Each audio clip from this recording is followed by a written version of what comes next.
ဒီ The Dream Stealer Goblins ဆိုတဲ့ပုံမြင်လေးကိုနားထောင်ရင်းနဲ့အင်္ဂလိပ်စာလေ့လာလိုက်ရအောင်နော်ဒီပုံမြင်လေးကိုကျမကတစ်ပိုက်ချင်းစီအရင်ဆုံးဖတ်ပြသွားမယ်ပြီးလို့ရှိရင်အဲ့ဒီတစ်ပိုက်ချင်းစီရဲ့တစ်ချောင်းချင်းစီကိုတစ်လုံးချင်းတေချာရှင်းပြပေးသွားမှာဖြစ်တယ်ဆိုတော့စလိုက်ရအောင်နော် Long ago in a small foggy village there lived a young girl named Lena. Lena dreamed of leaving the village. She wanted to travel and see the world. ကဲဒီတစ်ပိုက်ကိုအရင်ရှင်းပြမယ် Long ago ဟိုးရှိတုန်းက in a small foggy village in ကမှာပေါ့နော် small ကကြတော့သေးငယ်တော့ foggy ကမြူတွေဆိုင်နေတော့ village ကရွာမြူတွေဆိုင်နေတဲ့ရွာငယ်လေးတစ်ခုမှာ they lived ရှိခဲ့တယ်နေထိုင်ခဲ့တယ် a young girl ငယ်ရွယ်တဲ့မိန်းကလေးတစ်ယောက် named Lena လို့ခေါ်တယ် Lena လို့အမည်ရတဲ့မိန်းကလေးတစ်ယောက်နေထိုင်ခဲ့တယ်ဟိုးရှိတုန်းကမြူတွေဆိုင်နေတဲ့ရွာငယ်လေးတစ်ရွာမှာ Lena လို့ခေါ်တဲ့မိန်းကလေးတစ်ယောက်ရှိခဲ့တယ် Lena dreamed of leaving the village. Lena က dreamed အိမ်မက်မက်ခဲ့တယ်ဘာလို့အိမ်မက်မက်ခဲ့ရလဲ leaving the village leaving ကထွက်ခွာတာ the village ကဒီရွာလေးကနေထွက်ခွာသွားဖို့အမြဲအိမ်မက်မက်ခဲ့တဲ့သူတဲ့သူကဘာလို့ထွက်ခွာချင်တာလဲ she wanted to travel and see the world she wanted သူမကလှုပ်ချင်ခဲ့တယ်ဘာလှုပ်ချင်ခဲ့တာလဲ to travel ခရီးတွေထွက်ဖို့ and ပြီးတော့ see the world ကမ္ဘာကြီးကိုလှည့်လည်ကြည့်ရှုဖို့เนาะကမ္ဘာကြီးကိုကြည့်ဖို့ခရီးတွေထွက်ဖို့သူမကဒီရွာလေးကနေအမြဲတမ်းထွက်ခွာဖို့အိမ်မက်မက်ခဲ့တဲ့သူတရားတဲ့သူမခရီးတွေထွက်ပြီးတော့ကမ္ဘာကြီးကိုလှည့်လည်ကြည့်ရှုချင်ခဲ့တာပေါ့တဲ့ okay နောက်တစ်ပိုက်ဆက်သွားမယ် Every year she wrote a letter to herself Next year I will take an adventure She put the letter in a wooden box But she never left. Money was little. Okay, ဒီကြောင်းကြီးရှင်းပြမယ် Every year နှစ်တိုင်းမှာ she wrote သူမကစာရေးခဲ့တယ်စာရေးလေးရှိတယ်ဘာလဲ a letter စာတစ်စောင်เนาะ to herself သူမကိုသူမပြောမယ်ဆိုသူမကိုသူမစာပေးတာပေါ့ကွာနှစ်တိုင်းသူမစာဆောင်ရေးလေးရှိတယ်အဲ့စာလေးကဘာလဲ Next year နောက်နှစ်မှာတော့next ကနောက်ပေါ့နော် year က next year နောက်နှစ်မှာ I will take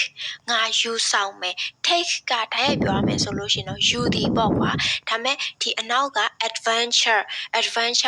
န့်စားခန်းနော် adventure လေးနဲ့တွဲလိုက်ခါကျတော့မြန်မာလိုသိလျော်အောင်ဘာသာပြန်ရမယ်ဆိုရင်ငါစွန့်စားခန်းတစ်ခုထွက်တော့မယ်ငါစွန့်စားခန်းတစ်ခုယူဆောင်တော့မယ်ငါစွန့်စားခန်းတစ်ခုလုပ်တော့မယ်ဒီလိုမျိုးပုံစံပေါ့နော်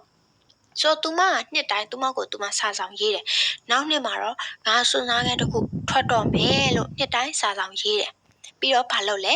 she put သူမကထည့်ထားလိုက်တယ်ဘာကိုထည့်ထားလဲ the letter အဲ့ဒီစာကိုဘာမှထည့်ထားတာလဲ in a wooden box တစ်သားလေးထဲမှာထည့်ထားလိုက်တယ်တဲ့ wooden ကတစ်သားနဲ့ပြုလုပ်တော့ပေါ့နော်ဒါရပြောမယ်ဆိုတော့ box ကတစ်သားလေး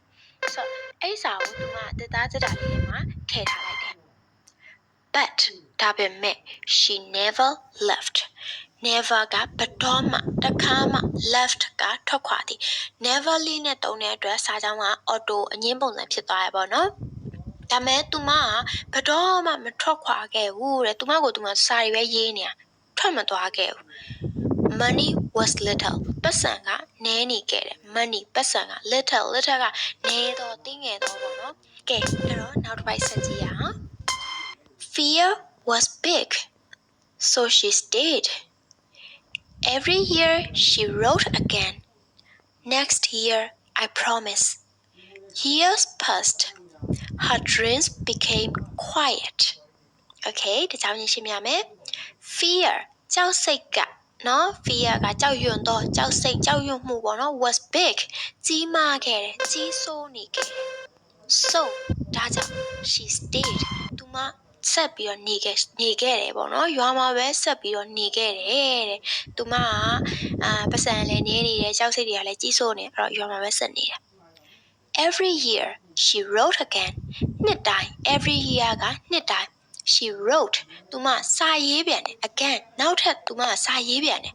ဒါပေမဲ့ तू ကမသွားပဲမဲ့ကွာနှစ်တိုင်းတော့သူ့ကိုယ်သူစာတွေကရေးနေရပဲနောက်နှစ်နဲ့ဘာရေးလဲ next year I promise နောက်နှစ်ကျရင်တော့ငါကတိပေးတယ် next year နောက်နှစ် I promise ငါကတိပေးတယ်သူ့ကိုယ်သူရေးနေတာနော်သူ့ကိုယ်သူစာတွေပဲရေးလိုက်တသားတွေကိုထည့်လိုက်စာတွေရေးလိုက်တသားတွေကိုထည့်လိုက်နေလုံနေတာရွာကနေတခါမှမထွက်သွားဖြစ်ခဲ့ဘူး years passed နှစ်တွေကုန်လွန်သွားခဲ့တယ် years ကနှစ်တွေ passed ကျော်လွန်သွားတယ်ကုန်လွန်သွားတယ် her dreams became quiet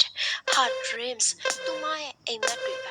became quiet သူမရဲ့အိမ်မက်တွေကလည်းတိတ်ဆိတ်ငြိမ်သက်သွားခဲ့တယ် became quiet ကကြတော့တိတ်ဆိတ်တော့ပေါ့နော် became quiet ဆိုရင်စာတန်ပေတန်လေးနဲ့ပြောရမယ်ဆိုတော့သူမရဲ့အိမ်မက်တွေကလည်းတိတ်ဆိတ်ငြိမ်သက်သွားခဲ့တယ်တဲ့သူမကစာတွေပဲကိုရေးနေတာမသွားဖြစ်ဘူးဆိုတော့ဘာဆက်ဖြစ်မလဲ